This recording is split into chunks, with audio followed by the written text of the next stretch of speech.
Chaque année, le Ballon d'Or fait rêver des millions de fans et met en lumière les meilleurs joueurs de la planète. En 2025, la compétition est plus ouverte que jamais. Score 90 a publié son classement du mois de mai et les surprises sont nombreuses. Entre les jeunes prodiges du FC Barcelone, les stars du PSG, les piliers de l'Inter et des figures emblématiques comme Salah ou Lewandowski, le choix est difficile. Dans cette vidéo, on va plonger en profondeur dans le top 10 des favoris du Ballon d'Or 2025, selon Score 90. On analysera leur saison, leurs trophées, leurs performances et ce qui pourrait faire pencher la balance. Installe-toi bien, abonne-toi à la chaîne et découvre avec moi les candidats les plus sérieux pour décrocher le plus prestigieux des trophées individuels.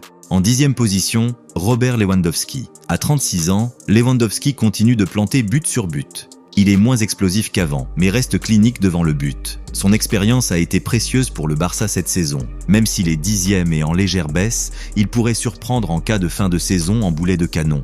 Et puis, c'est Lewandowski. On ne peut jamais l'écarter complètement. En 9e position, Nicolo Barella, le métronome de l'Inter.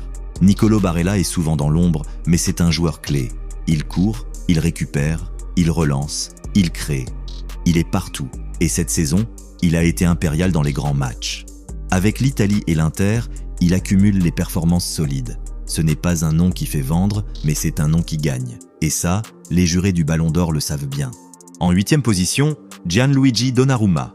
C'est rare de voir un gardien dans un top 10 pour le Ballon d'Or. Mais Donnarumma le mérite. Il a été monstrueux dans les matchs à élimination directe, que ce soit avec le PSG ou avec l'Italie. Sauvetage réflexe, leadership, sérénité, il coche toutes les cases. Si Paris va loin en Ligue des Champions grâce à lui, il pourrait recréer l'exploit de Lev Yashin et viser le top 5 du classement final.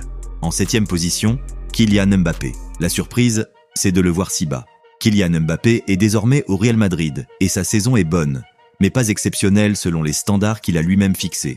Il marque, il brille, mais il est moins décisif dans les grands matchs européens cette saison. Cela dit, attention, avec une bonne fin de saison avec plus de buts, il peut rapidement remonter au sommet. Il reste l'un des favoris les plus dangereux. En 6e position, Lautaro Martinez. Le capitaine de l'Inter Milan est tout simplement l'un des meilleurs attaquants du monde cette saison.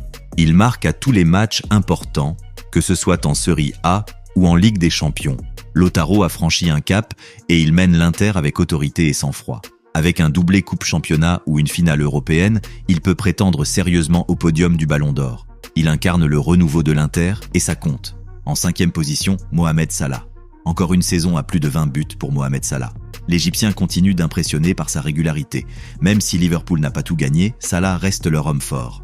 Il a porté les Reds dans des moments clés et sa popularité joue aussi en sa faveur.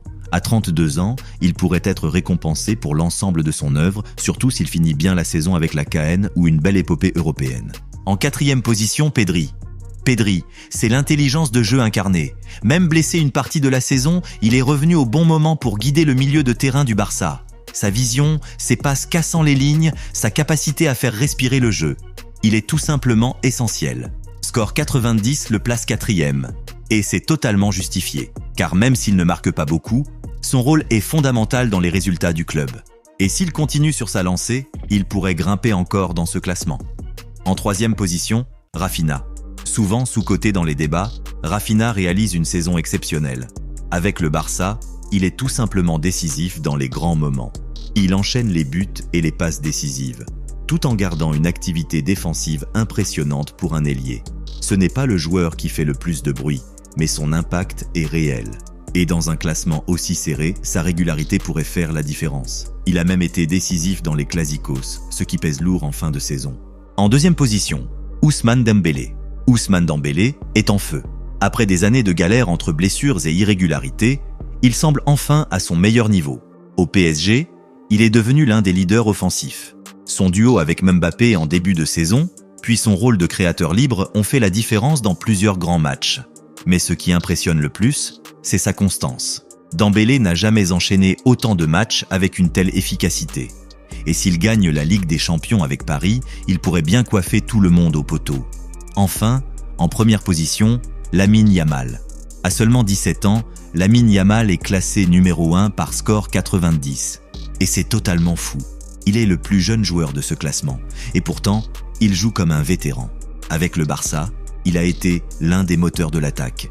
Dribble déroutant, créativité débordante et une maturité tactique étonnante. Il est déjà champion d'Espagne, a brillé en Ligue des Champions et pourrait finir la saison avec plusieurs titres en poche. En plus, ses performances avec l'Espagne le propulsent au rang de superstar mondial. On parle d'un joueur qui peut marquer la décennie et pourquoi pas déjà soulever le Ballon d'Or cette année. Voilà pour le top 10 des favoris du Ballon d'Or 2025 selon Score 90. C'est un classement qui évoluera sûrement en fonction des résultats européens et des compétitions internationales. Yamal peut-il vraiment entrer dans l'histoire à 17 ans? Dembélé peut-il faire le hold-up parfait? À vous de juger. Dites-moi en commentaire qui est votre favori personnel et pourquoi. Pensez à liker la vidéo, à vous abonner et à activer la cloche pour ne rien manquer.